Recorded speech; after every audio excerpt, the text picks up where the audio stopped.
நேற்று worst performance டாஸ்க்ல சௌந்தர்யாக்கு நடந்ததை வச்சு ஒட்டுமொத்த சோஷியல் மீடியால ஒரு பெர்ஸ்பெக்டிவ் ரெண்டா பிரியுது. ஒன்னு ஐயோ தங்கம் அழுதுருச்சு, தங்கத்தை அழ வச்சுட்டாங்கடா, தங்கம் பாவண்டா, இவங்களுக்கு எல்லாம் மனசாட்சி இல்லையான்னு சொல்லிட்டு ஒரு குரூப்.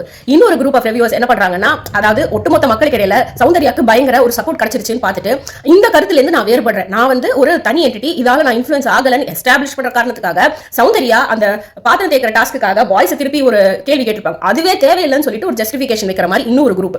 ஆனா பிக் பாஸ் பொறுத்த வரைக்கும் ஒரு பயாஸ்னஸ் வந்துச்சுனாலே, அதாவது இவங்க நல்லவங்க, இவங்களோட ஃபேன் நான் நினைச்சா அவங்க செய்யற தவறுகளை நான் உங்களுக்கு டிஃபென்சிவா பேசணும்னு தான் தோணுமே தவிர அவங்க என்னெல்லாம் தப்பு செய்யறாங்கன்னு நம்மளால உன்னிச்சு கவனிக்க முடியாது. அதே நேரத்துல இந்த ஒரு எல்லாரும் வந்து ஒரு விஷயம் பேசுறாங்க, அதுக்கு தனிப்பட்டு நான் வந்து என்ன காட்டிக்கணுங்கிற டெஸ்பரேஷன் இருந்தானா உண்மையிலேயே என்ன பிரச்சனை ஆச்சுன்னு ஊடுருவி பாக்குற அளவுக்கு நம்மளுடைய கண் பார்வை கொஞ்சம் மங்கிரும். ஆனா ஒரு பாயிண்ட், அந்த பொண்ணு நிச்சயமா தப்பு செய்யுங்க, அந்த விஷயத்தை யாராவது பேச மாட்டாங்களான்னு நானும் உன்னிச்சு கவனிச்சுக்கிட்டே இருந்தேன். ஏன்னா இந்த டாஸ்க்கை வச்சு அழகா அந்த பொண்ணை வந்து கார்னர் பண்ணிக்கலாம், பாக்கெட் பண்ணிக்கலாம். ஏன்னா அந்த பொண்ணுக்கு ஒரே ஒரு வீக்னஸ் தான். ஆனா அந்த விஷயத்தை யாருமே பேசாம அந்த பொண்ணு விரிச்ச வலையில இந்த கண்டஸ்டன்ஸ் எல்லாரும் போய் சிக்கினதுதான் உண்மை. இந்த பாயிண்ட் என்ன, அந்த பொண்ணோட வீக்னஸ் அகிலஸ் ஹீல் என்னன்னு உங்களுக்கு தெரிஞ்சுக்க விருப்பம் இருக்குன்னா இந்த வீடியோ பார்த்துக்கிட்டே வாங்க. அதுக்கு முன்னாடி சௌமி மாமி சேனல் நீங்க சப்ஸ்கிரைப் பண்ண மறந்துட்டீங்கன்னா கீழே அந்த ரெட் கலர்ல சப்ஸ்கிரைப் இருக்குல்ல, அதை ஒரு வாட்டி கிளிக் பண்ணிடுங்க.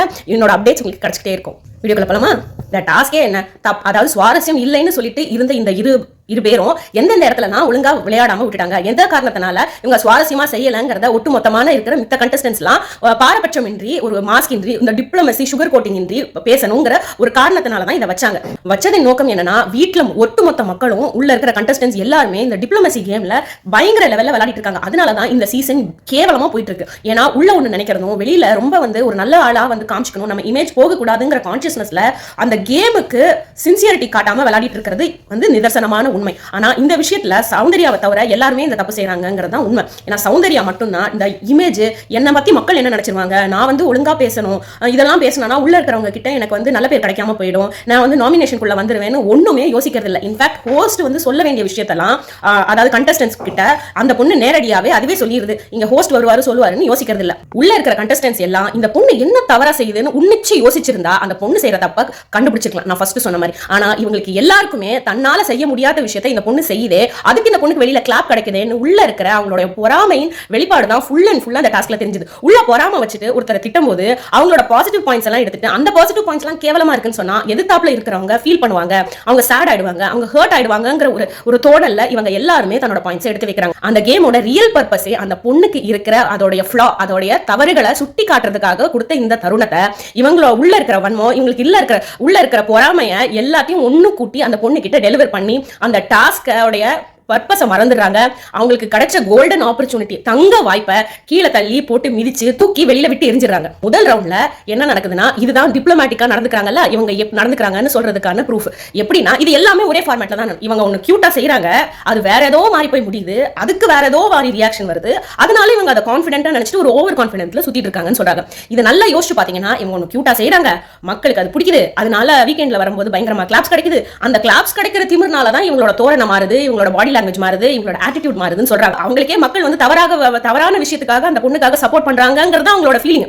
ஆக்சுவலா உள்ள இருக்கிற கண்டஸ்டன்ஸ்க்கு இருக்கிற பெரிய ஜெலசிக்கு காரணமே மக்கள் இந்த பொண்ணை வந்து தவறான விஷயத்துக்கெல்லாம் வந்து சப்போர்ட் பண்றாங்கன்னு அவங்களுக்கு மக்கள் மேல இருக்கிற வன்மம் தான். மக்கள் மேல கொண்டு வன்மத்தை காட்ட முடியுமா? ஏன்னா மக்கள் மேல காட்டினா என்ன ஆயிடும், அவங்கள பாய் பாய் டாடா பாய் பாய்னு அனுப்பிச்சிருவாங்க. அதனால இந்த பொண்ணு மேல தன் வன்மத்தை கக்குறாங்க. அந்த அளவுக்கு யோசனை சக்தி இல்லாதவங்களா இருக்காங்க உள்ள இருக்காங்க. நல்லா கவனிக்கணும், இந்த ஃபர்ஸ்ட் ரவுண்ட்ல ஒரு வகையில செய்யல, அந்த பொண்ணோடைய குரலை வந்து யாருமே கண்டிக்கல.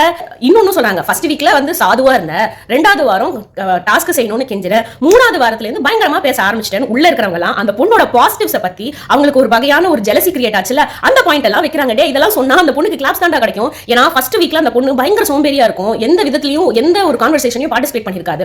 ரெண்டாவது வாரத்துல எனக்கு சான்ஸ் கொடுன்னு பயங்கரமா டெஸ்பரேட்டா கெஞ்சிட்டு இருக்கும். ஆனா இங்க வந்து கெஞ்சணும்னு அவசியம் இல்ல, ஒரு எஸ்டாப்ளிஷ்மெண்ட் நான் போறேன், அழகா கேம் விளையாடுனா உள்ள இருக்கிற கேர்ள்ஸே அவங்க சான்ஸ் கொடுப்பாங்கங்கறத அவங்க மூணாவது வாரத்துல தான் புரிஞ்சுது. இது என்னன்னு பாத்தீங்கன்னா, வெல்டஸ்டன்ஸ்க்கு பெரிய அளவுல எப்படி கேம் விளையாடணும்னு பயங்கரமா கோச்சிங் கொடுத்துட்டு போனா கூட உள்ள திக்கி தான் செய்வாங்க. ஆனா வீக்கெண்ட் எபிசோட்ல ஹோஸ்ட் கொடுக்குற சில டிப்ஸ் கரெக்டா உள்வாங்கிட்டு, அதாவது எந்த ஈகோமே இல்லாம உள்வாங்கிட்டு அதுக்கப்புறம் திரும்பி கேம் விளையாடுறவங்களுக்கு நான் கேமை வந்து சரிப்படுத்திக்கணும், அதுக்காக கொடுக்குற வாய்ப்பு தான் இந்த வீக்கெண்ட். அதை கரெக்டா அந்த பொண்ணு யூஸ் பண்ணிருச்சு.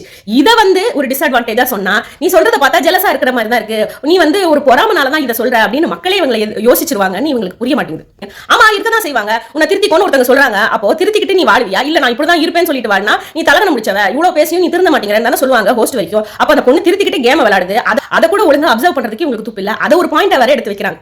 இது எப்படி வந்து இன்னும் ஊர்ஜிதமாகனா, சவுண்ட் வந்து சிரிச்சதுனால அவ்வளவுதான். இவங்க எல்லாரும் இப்படி சொல்லும் போது எந்த மனுஷனா இருந்தாலும் உள்ள ஒரு குமுறல் வரும், sadness வரும். ஏன்னா நம்மளை பத்தி தப்பா பேசுறாங்க அப்படின்னு முட்டாள்தனமா யோசிக்கிறவங்களுக்கு ஒரு sadness வரும். ஆனா சௌந்தர்யாக்கு பயங்கரமா சிரிக்கிறாங்க, என்ஜாய் பண்றாங்க, உள்ளூர எஸ் அப்படின்னு நினைக்கிறது வெளியில தெரிஞ்சு. இதுக்கு காரணம் என்னன்னா உள்ள இருக்கிற வன்மம்னா வெளியில வருது. அந்த பொண்ணு மேல இருக்கிற பொறாமலாம் எங்க தப்பு செய்யறாங்கன்னு சொல்ல வாய்ப்பை யூஸ் பண்ணிட்டு இவங்க தலையிலேயே மண்ணள்ளி போட்டுக்கிறாங்க. இவங்களோட வன்மம் தான் வெளியில தெரிய போகுதுன்னு சௌந்தர்யா கரெக்டா கணிச்சிடுறாங்க. அதனால வந்து சந்தோஷம் தான் இதுன்னு இவங்களுக்கு புரியாம உனக்கு என்ன திமுறா நான் சொல்லும் போது சிரிக்கிறேன்னு சொல்லிட்டு இவங்களுக்கு இன்னும் குமுறல் தான் ஜாஸ்தி ஆகுது தவிர எவனுமே இதை யோசிச்சு கூட பார்க்கல.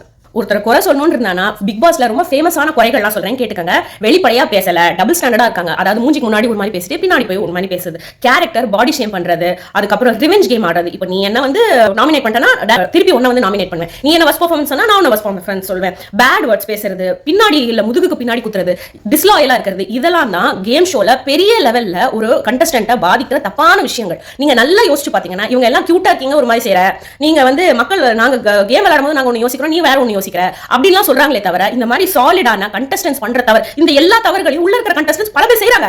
இந்த பொண்ணு இந்த விஷயங்கள் எதுவுமே செய்யறது இல்ல. அதனால இவங்களுக்கு இந்த பொண்ணு கிட்ட குறை சொல்றதுக்கு ஒரு விஷயமும் இல்ல. அதனால இவங்க வன்மத்தை எல்லாம் இந்த மாதிரி இன்டைரக்டா கொட்டி அந்த பொண்ணு மேல தனக்கு இருக்கிற ஜெலசிய மக்களுக்கு வந்து ஒரு ப்ரூஃபா இருக்கிற மாதிரி பத்தியா இவனுக்கு ஜெலசி இருக்குன்னு சொல்றதுக்கு ஒரு பாயிண்ட் பண்ற அளவுக்கு இவங்க எல்லாரும் ஒட்டுமொத்தமா வாயை கொடுத்து மாற்ற மாதிரி ஒரு தருணமா அமைஞ்சு போச்சு. இந்த பொண்ணுக்கு இந்த தப்பான கேரக்டர் எல்லாம் இல்லாத காரணத்தினால அந்த பொண்ணுக்கு தப்பே இல்ல, கம்ப்ளீட்லி ஃப்ளாலெஸ் கேரக்டர்னு நான் சொல்லவே மாட்டேன். நான் ஸ்டார்டிங்லேயே சொல்லிட்டேன் அந்த பொண்ணுக்கு ஒரு பயங்கர ஃப்ளா இருக்கு. அதை கண்டுபிடிக்காம இவங்க ஜெலசியின் காரணமா குருட்டுத்தனமா வேற விஷயங்கள் எல்லாம் போட்டு உடைச்சாங்களே தவிர அந்த பாயிண்ட சொல்லியிருந்தா சௌந்தர்யா அப்படி உடைஞ்சிருப்பாங்க. இதை யாருமே செய்யலைன்னு எனக்கு தோணுச்சு. இதுல ரெண்டு புத்திசாலிகள் மட்டும் தான் இவங்க கிட்ட இருந்து கொஞ்சம் வேறுபட்டு இருக்காங்க, அவங்களோட ஜெலசியை டைரக்டா காட்டாம. ஒன்னு வந்து ஜாக்லின். ஏன்னா ஜாக்லின் வந்து சௌந்தர்யாவை முட்டி மோதுனா நம்மளுக்கு எதுவுமே நடக்காதுன்னு புரிஞ்சு போய் சௌந்தர்யாவோட 2வது வாரத்திலே க்ளோஸ் ஃப்ரெண்டா இருப்பாங்க. என்னதான் சௌந்தர்யா ஜாக்லின் செய்யற தவறுகளை கண் முன்னாடியே வச்சு இது பேர் உன்ன மாதிரி தான் பேசுறான்னு சொல்லிட்டு சாட்சினா விஷயத்துல எல்லாம் சொன்னாங்கல்ல, எல்லார்கிட்டையும் போய் தான் கரெக்டா தானே செஞ்சேன்னு ஜாக்லின் சொல்ற ஆட்டிடியூட ஜாக்லின் முன்னாடியே போய் சொன்னாலும் ஜாக்லின் வந்து அந்த பொண்ணு கிட்ட டைரக்டா சண்டை போடல. பிகாஸ் அந்த பொண்ணு அங்க உண்மைதான் பேசுது, நம்மள டிஃபெண்ட் பண்ணானா நம்ம அன்ரீசனபிள் தெரிஞ்சிருவோம்னு சொல்லிட்டு அந்த பொண்ணு இப்ப வரைக்கும் ஃப்ரெண்டா தான் வச்சிருக்குது. ஏன்னா பாப்புலரா இருக்கிறவங்களோட ஃப்ரெண்டா இருந்தா கேமரா எப்பவுமே நம்ம பக்கம் திருப்பி இருக்குங்கிற அவங்களோட ஆட்டிடியூட் கரெக்டான கேம் தான் விளையாடுறாங்க. இரண்டாவது முத்துவும் இந்த விஷயத்துல இந்த டாஸ்க்ல கரெக்டா கொஞ்சம் ஃபிளாஸ் எல்லாம் சொல்றாரே தவிர ரொம்ப அவருடைய ஜெலசியை வெளியில காட்டிக்கல இந்த டாஸ்க்ல. இதுக்கு காரணம் முத்துக்கு நல்லாவே தெரியும் நம்ம இந்த பொண்ணை பத்தி எந்த குறை சொன்னாலும் அந்த குறையை உள்வாங்கிட்டு அந்த பொண்ணு எப்ப அடிக்கும்னே தெரியாம அது அடிச்சிரும். அவருக்கு அந்த பொண்ணு அடிச்சிரும் தெரியுது, ஆனா அவருக்கு அந்த பொண்ணு விளையாடும் போது ஒரு பயங்கரமா ஒரு பாயிண்ட வச்சுதான் அதோட கேமே வந்து அதுல அடங்கிருக்கு. அதுதான் அந்த பொண்ணோட மைனஸ் பாயிண்ட். இவர் கணிக்காம விட்டுட்டாரு. எனக்கு முத்து மேல பயங்கர டிசப்பாயின்மெண்ட் இருந்தது. ஏன்னா அவர் அந்த பாயிண்ட வந்து எடுத்து வச்சு அந்த சௌந்தர்யா முடிச்சு விடுவாருன்னு பார்த்தா அவரும் மிஸ் பண்ணிட்டாரு.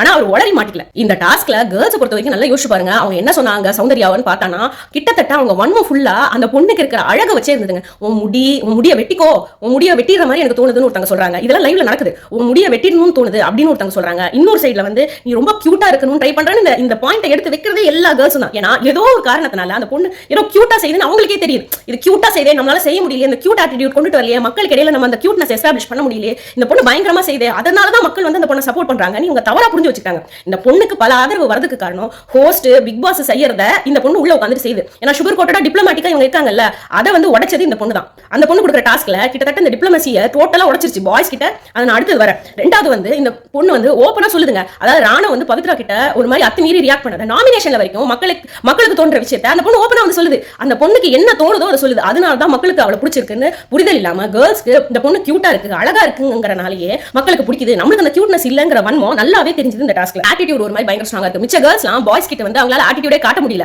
ஏன்னா பாய்ஸ் கிட்ட வந்து நல்ல ஒரு குட் ரேப்போ வச்சுக்கணும்னு நினைக்கிறாங்க. ஒரு ஆட்டிடியூட காமிச்சாலோ ஏதாவது நீ என்ன வேணா செஞ்சுக்கோ நான் இப்படி தான் இருப்பேன் அப்படிங்கிற ஒரு ஆட்டிடியூட் காமிச்சா பாய்ஸ் யாரோடையும் போய் ஃப்ரெண்ட் ஆக முடியாது, அவங்களுடைய ஹெல்ப் கிடைக்காது. அதை தவிர இந்த கேர்ள்ஸ்க்கு எல்லாம் எந்த அளவுக்கு இறங்கி போறாங்கன்னா இந்த பாய்ஸ்லாம் ரொம்ப ஃபேமஸ், அவங்களோட அட்லீஸ்ட் நம்ம லவ் கண்டென்ட் வச்சாலாவது நமக்கு இன்னும் ரொம்ப நாள் இருப்போங்கிற ஒரு கணிப்புல எல்லாம் விளையாடிட்டு இருக்காங்க. அதை கம்பேர் பண்றதுக்கு இந்த பொண்ணு எவ்வளவோ பரவாயில்ல. நான் வந்து இந்த பொண்ணு வைக்கிற இந்த டாஸ்க் எப்படின்னா அந்த சமையல்ல வந்து ஒழுங்கா வந்து இவங்க ஒரு டாஸ்க் பண்ண விட்டுருப்பாங்க, எல்லா பாய்ஸையும் முன்னிச்சு உங்க டாஸ்கே நான் சொல்றது கேட்கறதா அப்படின்னு அந்த பொண்ணு மாத்தினது.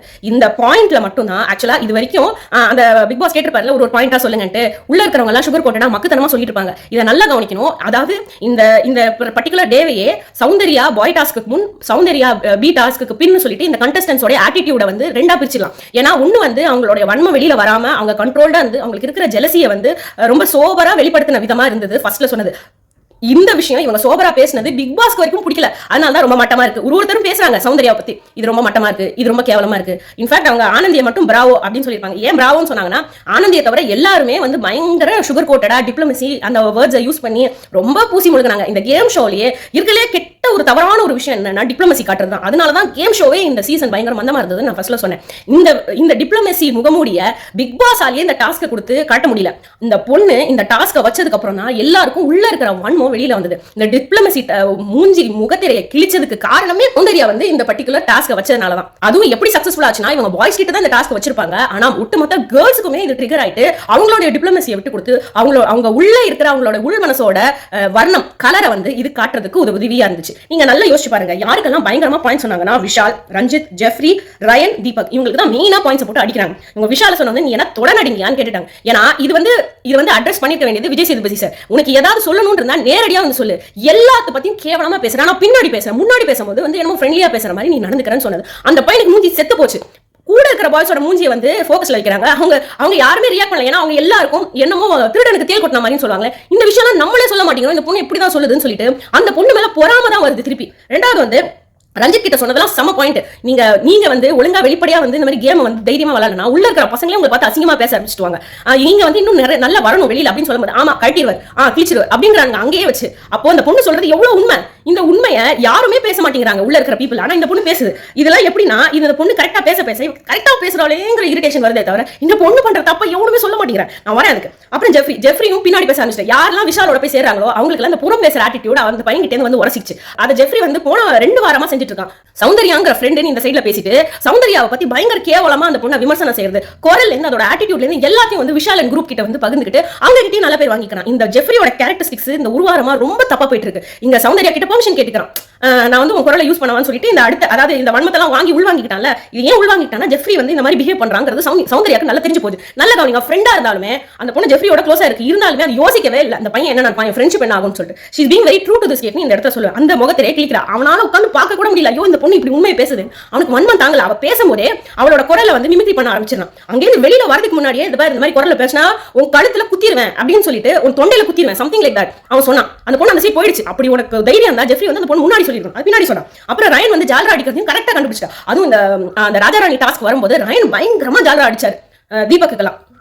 அது வந்து சொன்னாங்க. அதுக்கப்புறம் வந்து தீபக் வந்து மேனஸ் ஆட்டிடியூட் ரொம்ப மேனஸ் இருக்குது தனக்குன்னு சொல்லிட்டு எல்லா இடத்துலயும் ரெஜிஸ்டர் பண்ணிட்டு இருக்காரு. அவருக்கு இருக்கிறது OCD, ஆப்சசிவ் கம்பல்சிவ் டிசார்டர். அதாவது ஒரு பாட்டில் இப்படி இருக்கணும் இல்ல, இந்த சைடு இப்படி திரும்பி இருக்கணும் அப்படின்னு சொல்ற ஒரு நேச்சர். இவரோட ஆப்சசிவ் டிசார்டரை கொண்டு வந்து மக்கள் அதாவது பாய்ஸ் கிட்ட அவர் திணிக்கிறார். ரெண்டாவது என்ன செய்யறாருன்னா, அவருக்கு ரொம்ப ஒரு ஆளுமை இன் இங்கிலீஷ் அண்ட் தமிழ் இருக்கிறதுனால அவங்களுக்கு நிறைய பேருக்கு செங்கோல்னா என்ன தெரியாதவங்களுக்கு உனக்கு இது கூட தெரியாதா அப்படின்னு சொல்லிட்டு தான் வந்து சொல்லி கொடுக்க ஆரம்பிப்பியா அப்படின்னு இருக்கிற ஆட்டிடியூட அந்த பொண்ணு வெளிப்படையா அழகா கொண்டுட்டு வந்துச்சு. இரண்டாவது இந்த பசங்க எல்லாம் கம்முன்னு இருந்தாங்க. இந்த கம்முன்னு இருந்தது காரணம் அது அவங்களுடைய மேன்மையான குணமா. அப்பதான் அந்த பொண்ணுக்கு என்ன உண்மையான அந்த பொண்ணுக்கு பேட் நேச்சர், அதோட டிஃபெக்ட், அதோட ஃப்ளா, மைனஸ் பாயிண்ட் அவங்களுக்கு எங்கேயோ உள்ளூர புரிய ஆரம்பிக்குது. இது என்னன்னு சொல்ல வரேன். அந்த பொண்ணு சொன்னதுக்கு இவங்க எந்த ரிப்ளையும் சொல்லலையாம். ஏன் ரிப்ளை சொல்லல?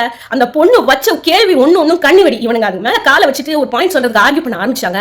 இவங்க கேரக்டர் எல்லாம் செதறதேங்க ஆயிடும். அந்த உண்மையை தெரிஞ்சுக்கிட்டு தான் இவங்க வந்து இந்த விஷயத்த பேசாம அந்த பொண்ணு கிட்ட இருந்து இவ்வளவு பாயிண்ட்ஸ் ஃபயர் பண்ணதை அப்படியே நின்னுட்டு வாங்கினாங்களே தவிர திருப்பி பேசவே இல்லை. இப்படி பேசல, அந்த பொண்ணு முன்னாடி பேசல, இந்த பொண்ணு என்ன இப்படி எல்லாம் சொல்லிச்சு அப்படின்னு சொல்லிட்டு வெளியிலேயாவது ரெஜிஸ்டர் பண்ணிக்கலாம்ல அங்க இருக்கிற அவங்களோட ஃப்ரெண்ட்ஸ் கிட்ட. அதுவும் ரெஜிஸ்டர் பண்ணல. அதுக்கு காரணம் எல்லாமே உண்மையான பாயிண்ட்ஸ். எல்லாமே வந்து அதுல இவங்க கையில ஒரு விரல் பட்டா கூட இவங்க கேரக்டர் அப்படியே ஷேட்டர் ஆயிடும். தீபக்கு வந்து இட் மேட் ஹிம் ரியலைஸ் நம்ம எந்த அளவுக்கு கேவலமா போயிட்டு இருக்கோம். அதேதான் விஷாலுக்கு, அதேதான் ஜெஃப்ரிக்கு, அதேதான் ரஞ்சித்க்கு, அதேதான் ராயனுக்கு, எல்லாருக்குமே வந்து பாயிண்ட்ஸ் வந்து இவங்க வந்து ஏன் நான் கரெக்ட்னு எவனுமே இந்த பர்டிகுலர் டாஸ்க் வந்து சௌந்தர்யா கொடுத்தப்பறம் அவங்க வந்து அவங்களை ஜஸ்டிஃபை பண்ணணும்னு நினைக்கல. பண்ணானா அவங்க அங்கேயே சமாதி தான். அவங்க வந்து வசமா மாட்டிப்பாங்கன்னு அவங்களுக்கே தெரியும். அதனால தான் அவங்க வந்து அதை ஒத்துக்க மறந்துட்டாங்க. அந்த விஷயத்தை பேச கூட அவங்க முன் வரல. ஸோ இவ்வளோ மத்தி உள்வாங்கிட்டு அடுத்த பெல் அடிச்சோன்னா அடுத்த வகையில் இவங்க எல்லாம் விமர்சனம் வைக்க ஆரம்பிக்கிறாங்க. இப்போதான் உண்மையிலேயே அவங்களுக்கு வெளியில வருது அவங்களோட உண்மையான கலர்ஸ் இன்சைட் தேர் ஹார்ட். எல்லாரும் வந்து அந்த பொண்ணை எந்த விதத்துலலாம் அவங்களுக்கு பயங்கர ஜெலஸ் இருக்கோ வேற லெவலில் சொல்றாங்க. அதில் வந்து ஹைலைட்டட் பாயிண்ட்ஸ் மட்டும் சொல்றேன். சாச்சனா கம்ப்ளீட் ரிவெஞ்ச் மூட்ல போயிடுறாங்க. அதாவது போன வாரத்தில் இந்த பொண்ணுக்கு மரியாதை இல்லைன்னு சொல்லியிருப்பாங்க. சாச்சனா செய்யற ப்ராப்ளம்ஸ் எல்லாம் ஓப்பனா பேசியிருப்பாங்க இல்லையா சௌந்தர்யா. அதனால சௌந்தர்யா மேலே இருந்த டோட்டல் வன்மம், ரெண்டாவது சௌந்தர்யாக்கு கிடைக்கிற கிளாப்ஸ் எல்லாம் இவங்களுக்கு கிடைக்கலையேங்கிற இவங்களோட பொறாமை எல்லாம் வெளிப்பட்ட தருணம். மக்கள் எல்லாம் கிளாப் பண்ணாங்கன்னு சொல்லிட்டு நீங்க ஒன்று செய்யறீங்க பத்தியா, அது அவங்களுக்கு வந்து போய் சேருது பத்தியா சரியா? அதை வந்து நீங்க ஓவர் கான்பிடன்ஸ் எடுத்துக்கிறீங்க, அதுதான் கேவலமா இருக்கும். இந்த அம்மா வெளியில அமைச்சதுக்கு அப்புறம் அடுத்த 3 நாளைக்கு அப்புறம் உள்ள வராங்க. ஃபர்ஸ்ட் வீக்ல அவங்களுக்கு இருந்த ஓவர் கான்பிடன்ஸ் பத்தி விஜய் சேதுபதியே கேட்டிருப்பாரு. அந்த பொண்ணு பேசுனது டோட்டலா ஓவர் கான்பிடன்ஸின் உச்ச கட்டம். இந்த பொண்ணெல்லாம் பேசுது சௌந்தர்யாவோட ஓவர் கான்பிடன்ஸ் பத்தி. நான் சத்தியமா யோசிச்சு பாக்குறேன், சௌந்தர்யா கிடைச்ச கிளாப் சாச்சனாக்கு எங்கேயாவது ஒரு தருணத்துல கிடைச்சிருந்தா இந்த பொண்ணு எப்படி எல்லாம் ஆடாடுன்னு ஆடி இருக்கும். ஏன்னா 5 ஸ்டார் டாடின்னு சொல்றதுக்கே இந்த பொண்ணு இப்படி ஆடுது. மக்களுக்கு இடையில ஆதரவு கிடைச்சிருந்தா எந்த அளவுக்கு ஆடி இருக்கும். மூணாவது, சௌந்தர்யா அந்த டாஸ்க் வைக்கிறாங்கல்ல, நல்ல கவனிங்க. சௌந்தர்யா நிறைய இடத்துல மாட்டணும்னு நினைச்சு குளிப்பறிச்ச வேலை வந்து நேத்திக்கே நல்ல வெளிப்படையா தெரிஞ்சது. அந்த பொண்ணு நின்னுகிட்டே தான் பாய்ஸ் क्वेश्चन கேட்கணும்னு நினைச்சது. ஆனா உட்காரு, கால் மேல கால் போடு, அப்பதான் பார்க்க நல்லா இருக்கும். கிட்ட வந்து அன்ஷிதா போயிட்டு இருந்துச்சு, அன்ஷிதா வா கொடைய பிடி. அதாவது அந்த பொண்ணை எந்த அளவுக்கு ஈவிலா அசிங்கமா காட்டணும்னு நினைக்கிறாங்களோ அந்த அளவுக்கு அந்த காட்ட ட்ரை பண்ணிச்சு இந்த சாச்சனா பொண்ணு. அது வந்து எப்படிலாம் இந்த பொண்ணை கேவலமா வந்து மாட்டி விடலாம், மக்களுக்கு அந்த பொண்ணு மேல வந்து ஒரு ஈகோ ப்ராப்ளம் கிரியேட். ஒருத்தங்க உட்காந்துட்டு ஒருத்தங்க நின்னா அது எவ்வளவு வந்து கேவலமா ரெஜிஸ்டர் ஆகும்னு அந்த பொண்ணுக்கு தெரிஞ்சிருக்கு. இப்போ தெரிஞ்சு செய்யற தப்பு கரெக்டா, தெரியாம செய்யற தப்பு கரெக்டா? அந்த சௌந்தர்யா வெளியில வந்து சொல்லுது. ஏன்னா ஜாக்லின் சொல்லிடுறாங்க, நீ அதை நின்றுட்டு கேட்டதா தவறு இல்ல, நீ உட்காந்துட்டு கேட்டதான் தவறு. அந்த பொண்ணு சொல்லுது, நீ உட்காந்து கேட்டு. அப்ப ஜாக்லின் வரைக்கும் தெரியுது இது குளிப்பறிக்குது, பின்னாடி இந்த பேக் ஸ்டாப் பண்ணுதுன்னு சொல்லிட்டு சாச்சனா. அதனால ஐயோ நான் இந்த விஷயத்தை யோசிக்கவே இல்லையே, உட்கார்ந்தா இப்படி அசிங்கமா போகும்னு சொல்லிட்டு சௌந்தர்யா சொல்லுது. சோ சௌந்தர்யாக்கு தெரியல, ஆனா சௌந்தர்யாவை வந்து தப்பு செய்ய தூண்டினது சாச்சனா. அப்ப எந்த அளவுக்கு ஒரு விஷம் இருக்கு இந்த பொண்ணு கிட்ட, கடைசியில வர முடிக்குது. நீ அழகை பார்த்தா எனக்கு சிரிப்பா இருக்குன்னு சொல்றது. அப்போ ஒருத்தருக்கு எவ்வளவு வந்து இங்கிலீஷ்ல சாடிஸ்டிக்பாங்க, எவ்வளவு சாடிசம் இருந்தா அந்த ஸ்பைடர்ல வந்து எஸ்.ஜே. சூர்யா பண்ணிப்பார்ல, மத்தவங்க அழகை பார்த்தானா உங்களுக்கு ஒரு வகையான சந்தோஷம் வரும். அந்த சந்தோஷம் அந்த பொண்ணு கண்ணுல அப்படி தெரியுது. அந்த பொண்ணு வந்து அதை சொல்லும் போது அதுக்கு அப்பா இந்த டாஸ்க் கிடைச்சிருச்சு, நம்மளுக்கு இந்த ஃபீலிங் நம்ம சொன்னா நம்மளுக்கு வி ஃபீல் லிபரேட்டட்னு சொன்ன மாதிரி ஏதோ ஒரு அல்வா சாப்பிடுற மாதிரி இந்த பாயிண்ட் சொல்லுது சௌந்தர்யா கிட்ட. ஆனா சௌந்தர்யா சிரிச்சுக்கிட்டே பார்த்துட்டு இருக்காங்க. இது எல்லாத்துக்கும் காரணம் சௌந்தர்யாவோட அந்த வீக் பாயிண்ட்னு ஒன்று சொன்னேன்ல, அதை நான் எக்ஸ்பெக்ட் பண்ணேங்க, சத்தியமா எக்ஸ்பெக்ட் பண்ணேன். கடைசியில தான் அருணே போய் சொல்றாரு, இந்த பொண்ணு இதுக்காக தான் செய்யுது. யோ அருணே, இந்த அருமையான பாயிண்ட்டை நீ இந்த டாஸ்க் ஸ்டார்டிங்கே சொல்லியிருந்தானா நான் சில்லறையெல்லாம் செதறி விட்டுருப்பேன். அந்த அளவுக்கு சூப்பரான பாயிண்ட் இது. ஆனா அது விட்டுறாங்க. ரஷிதா, நீ வந்து ஒரு பாமரேனியன் நாய், அது ஷுவாவா, அந்த நாய் மாதிரி கத்துற, தேவையே இல்லாத இடத்துல நீங்க சண்டை போடுற. நீ அதை அழகா சொல்லிக்கலாம். 2 பேர் சண்டை போடுறாங்க, தேவையே இல்லாம உள்ள புகுந்து வாய்ஸ் ரைஸ் பண்றேன்னு அழகா சொல்லிருக்கலாம். ஆனா இவங்களுக்கு உள்ள இருக்கிற அந்த பொறாம காரணத்தினால அவங்க எந்த வகையில வந்து எவ்வளவு மிஸ்லீடிங்கா கேவலமா தன் தலையில மண்ணாளி போட்டுக்கிட்டாங்கன்னு இந்த தருணம் நல்லா புரிய வச்சது. அந்த அளவுக்கு இப்போ நல்லா யோசிச்சு பாருங்க, வர்ஷினி யாரோட ஃபார்மேட் அப்படியே காப்பி பண்ணாங்க. ஜாக்லின் கூட கேட்டிருப்பாங்க, நீங்க கேர்ள்ஸ் கிட்டயும் பேச மாட்டீங்க, பாய்ஸ் கிட்டயும் போய் பேச மாட்டீங்க, பாய்ஸோட ரொம்ப க்ளோஸா பழகுற, கேர்ள்ஸ் எல்லாரும் ரொம்ப பேட் அப்படிங்கிற, ரொம்ப சோம்பேறித்தனமா ஒரு மாதிரி பாண்டி லாங்குவேஜ் காட்டுற. இது என்ன, நீ வந்து சௌந்தர்யா மாதிரி ஆக்ட் பண்ண ட்ரை பண்றியா? ஒருத்தருக்கு உள்ளூர ஒருத்தர் பிடிக்கும், ஆனா அவங்களை பார்த்தா இரிட்டேட்டிங்கா சில பேர் இருப்பாங்க தெரியுமா நம்ம உலகத்திலேயே. அந்த மாதிரி ஒரு கேரக்டர் தான் வர்ஷினி. அவளுக்கு உள்ளூர சௌந்தர்யா மாதிரி இருக்கணும்னு ஆசையா இருக்கு. பட் உள்ள அவங்களுக்கு ஒரு சரக்கும் இல்லாத மாதிரி, தைரியமும் இல்ல, அவங்களுக்கு ஒரு இன்னோவேட்டிவ் தாட்டும் இல்ல, அவங்களுக்கு உள்ள ஒரு நேர்மையும் கிடையாது, பயங்கர சோம்பேறித்தனமாவும் இருக்காங்க. ஆனா இவங்களுக்கு வந்து சௌந்தர்யா மாதிரி இருக்கணும் அப்படின்னு ஆசை. அது வந்து வரிசையா நாங்க பேசுறதுல வந்து பிக் பாஸோட டாஸ்க் காப்பி பண்ணாதமா. அந்த பொண்ணு அங்க வச்சு பேசிச்சுல, பிக் பாஸ் செய்ய முடியாததையே அந்த பொண்ணு தான் செய்யுது, ஹோஸ்ட் செய்ய முடியாததே அந்த பொண்ணு தான் செய்யுது. அதுல நீ பிக் பாஸை காப்பி பண்ணாதே, பிக் பாஸ் அங்க உட்காந்து விசில் அடிச்சிட்டு பாரு, எனக்கு கண்டென்ட் வாங்கி கொடுக்கறதுக்கு நான் கொடுத்த சம்பளத்துக்கு ஒழுங்கா வேலை செய்யறது இந்த பொண்ணு மட்டும் தான் சொல்லிட்டு நீ அந்த பொண்ணை வந்து பிக் பாஸ் அந்த பொண்ணு காப்பி பண்ணது நீ உட்காந்து சொல்லிட்டு இருக்க. அவளுடைய துவக்கத்துல எல்லாரும் இந்த பொண்ணை குத்துனாங்கல்ல, அந்த வன்மத்தை கொண்டு இந்த எல்லாத்தையும் சேர்த்து இந்த பொண்ணு மேல இறக்கிருச்சு வர்ஷினி. பெஸ்ட் பெர்ஃபார்மன்ஸ்க்காக நீ கேர்ள்ஸ் கிட்ட ஜால்ரா அடிச்சே வாங்கலாம் அப்படின்னு சொல்லுது. ஏன்னா இது பெஸ்ட் பெர்ஃபார்மன்ஸ் வாங்கினதே கிடையாது, இது வாங்குறதுக்கு ஒரு ஸ்கோப்பே கிடையாது. அதுல இந்த பொண்ணு வந்து அந்த ஹோட்டல் டாஸ்க்லயா அந்த ஒரு பர்டிகுலர் டாஸ்க்ல வந்து பெஸ்ட் பெர்ஃபார்மன்ஸ் வாங்கிச்சான். அது எப்படி வாங்கிச்சான்? ஜால்ரா போட்டே வாங்கிச்சான். நீங்க பெஸ்ட் பெர்ஃபார்மன்ஸ்க்குலாம் ஜால்ரா போட்டு வாங்க முடியுமா? பெர்ஃபார்மன்ஸ்ங்கிறது வந்து அந்த ஒரு விஷயம் மட்டும் தான் அன்பயஸ்டா உள்ள இருக்க கண்டஸ்டன்ஸ்லாம் கொடுக்குறது. ஏன்னா அவங்களுக்கு பிடிச்ச ஆளோ பிடிக்காத ஆளா இருந்தா கூட அவங்க வந்து அந்த டாஸ்க்ல வந்து பயங்கரமா இன்வால்வ் ஆகி பயங்கரமா அவங்க பர்ஃபார்ம் பண்ணாதான் அந்த ஓட்டிங்லயே அவங்க பேர் வரும். அப்போ இந்த பொண்ணுக்கு எவ்வளவு ஒன்பு இருந்தா ஜால்ரா அடிச்சு நீ இடத்துக்கு வந்த அப்படின்னு சொல்லிட்டு ஒரு பொண்ணையும் திட்டும். மொத்தத்துல இவங்க எல்லாம் மிஸ் பண்ண ஒரு பாயிண்ட் நான் உங்களுக்கு சொல்ல வரேன். சௌந்தர்யாவோட பெரிய கேமே சௌந்தர்யா எல்லாரையும் ட்ரிகர் பண்ணி விளையாட வைக்கிறது தான். இப்போ ஒரு கேம்ல வந்து ஒருத்தர் பண்ற தப்ப இந்த தப்பு செய்யறேன்னு ஸ்டார்டிங்லேயே சொல்லிடணும். உனக்கு உண்மையிலேயே ஜெனுவினா ஒருத்தர் தப்பு பண்றாங்கன்னா அதை முதல்ல சாஃப்டா சொல்லணும். அந்த சொல்ற பழக்கம் சௌந்தர்யாக்கு கிடையாது. அதே மாதிரி ஒருத்தர் முன்னாடி பேசும்போது அதுக்கு அவங்க ஒருவேளை ஒருத்தர் கிட்ட தப்பு இருக்கு அப்படிங்கறத சொல்லணும்னு நினைச்சா சௌந்தர்யா ஃபயர் பண்ற மாதிரி இதெல்லாம் கேவலமா இருக்கு அப்படின்னு சொல்லும். ஆனா அவங்க திருப்பி ஒரு ஜஸ்டிபிகேஷன் கொடுக்க வரும்போது அப்படின்னு பண்ணு. ஏன் அப்படி பண்ணுதுன்னா ஏற்கனவே ஒருத்தங்க தப்பா செய்யறாங்க, அவங்கள ஐடென்டிஃபை பண்ணிருச்சு. அந்த ஐடென்டிஃபை பண்ணிட்டு அவங்க கிட்ட போய் இந்த மாதிரி ட்ரிகர் பண்ணா இன்னும் அவங்கள தப்புகள் செய்யறதுக்கு தூண்டும். அந்த தூண்டுற அவங்க வலையில இவங்க திருப்பி ரியாக்ஷன் இந்த பொண்ணு இப்படி காட்டும் போது அவங்க திருப்பி குறைப்பாங்கல்ல, அப்போ மக்களுக்கு ரெஜிஸ்டர் ஆகும். பர்றா இந்த பொண்ணுகிட்டே அவங்க இப்படிதான் பிஹேவ் பண்றாங்கிறது ரெஜிஸ்டர் ஆகும். சோ இது வந்து ட்ரிகர் இல்லை, இது டபுள் ட்ரிகர். தப்பு செஞ்சதை தட்டி கேட்கிற மாதிரி முதல் ட்ரிகர். இவங்க தட்டி கேட்க போகும்போது அவங்க வந்து ஒரு ஜஸ்டிபிகேஷன் கொடுக்கும்போது இவங்க இப்படி பண்ணிட்டு போகும்போது அதை பார்த்து அவங்க இரிட்டேட் ஆகிட்டு இன்னொரு வாட்டி கத்துவாங்கல்ல, அது செகண்ட் ட்ரிகர். இந்த பொண்ணு பேர் டபுள் ட்ரிகர்னே பேர் வைக்கலாம். சோ இந்த பொண்ணு டபுள் ட்ரிகர் பண்ணி ஒருத்தரையும் கெட்டதா காட்ட ஆரம்பிக்குது. இந்த கேம் ஷோல இந்த பொண்ணுடைய இந்த ஸ்ட்ராட்டஜியை தான் யார் யாராவது ஒருத்தர் சொல்லுவாங்களா அப்படின்னு நான் வெயிட் பண்ணிக்கிட்டே இருந்தேன். ஆனா சத்தியமா சொல்றேங்க, இவங்களுக்கு அந்த பொண்ணு மேல ஏதோ ஒரு ஜெலசி இருக்கிற காரணத்தினால கம்ப்ளீட்டா அப்படியே ஒரு குருட்டுத்தனமா அதெல்லாம் தான் வெளிப்படுத்தினாங்க தவிர இந்த பொண்ணு செய்யற உண்மையான தப்ப யாருமே சொல்லல. அதான் நான் முன்னாடி சொன்ன மாதிரி அருண் வந்து நம்ம கம்முன்னு இருந்துடலாம், இந்த பொண்ணு வந்து நம்ம ட்ரிகர் பண்ணுது, நம்ம கம்முன்னு இருந்தலாம் சொல்றாரு. ஆனா கம்முன்னு இருக்கணும்னு அவசியம் இல்ல. உங்ககிட்ட தப்பு இருந்தாலும் ட்ரிகர் பண்ணி இந்த கேமை விளையாடுறது ஒரு சரியான முறை கிடையாது. அப்படிங்கிற ஒரு விஷயத்த இவங்க முன்வைக்க ஏன் தவறிட்டாங்க? ஏன்னா இவங்களுக்கு ரொம்ப கில்ட் ஆயிடுது, நம்ம தப்பு செய்யறோம், இந்த பொண்ணு காட்டி கொடுத்துருதுன்ட்டு. சோ இந்த பொண்ணுக்கு முன்னாடி போய் சண்டை போடும்போது திருப்பி நம்ம கிட்ட இருக்கிற தப்ப இந்த பொண்ணு ரெஜிஸ்டர் பண்ணி நம்மளோட பேரை டேமேஜ் பண்ணிடுவோங்கிற ஒரு தாட் ப்ராசஸ் இருக்கே தவிர நம்ம இந்த பொண்ணுடைய உண்மையான தவற இந்த பொண்ணு நம்மள என்ன செஞ்சாலும் பரவாயில்ல, நம்மளை பத்தி என்ன கேவலமா பேசினாலும் பரவாயில்ல, அந்த பொண்ணுடைய தப்பான பாயிண்ட் ரெஜிஸ்டர் பண்ணணும் யாருமே முன் வரல. இதே மாதிரி சௌந்தர்யாவும் யோசிச்சிருந்தா என்ன இருக்கும், அந்த பொண்ணு இவங்க என்ன நினைச்சாலும், இவங்க என்ன வந்து என் கேரக்டர் பத்தி தப்பா பேசினாலும் நான் இவங்க தப்பு செஞ்சா கேள்வி கேட்கிறேன் அப்படிங்கிற ஆட்டிடியூட்ல விளையாடுது. இந்த ஒரு ஆட்டிடியூட் தான் அவங்களுக்கு மிஸ் ஆகுது. அந்த பொண்ணுக்கு இருக்கிற ஆட்டிடியூடு தப்பான ஆட்டிடியூட்னு காட்டுறதுக்கு இவங்களால முன் வர முடியாததுக்கும் ஒரு காரணமா இருக்கு. இந்த விஷயத்தை பத்தி நீங்க என்ன நினைக்கிறீங்க கைஸ்? என்னோட கருத்துக்கு உங்களுக்கு மாற்று கருத்து இருந்தாலோ இல்லாட்டி நான் ஏதாவது பாயிண்ட் மிஸ் பண்ணினா கீழே இருக்கிற கமெண்ட் செக்ஷன்ல நிச்சயமா ஷேர் பண்ணுங்க. நீங்க சௌமி மாமி சேனலை சப்ஸ்கிரைப் பண்ண மறக்காதீங்க. இந்த வீடியோ பிடிச்சிருந்தா லைக் பண்ணுங்க, உங்க ஃப்ரெண்ட்ஸ் அண்ட் ஃபேமிலிக்கு ஷேர் பண்ணுங்க. Till I meet you in the next video. It's bye from Soumi Mommy guys. Bye.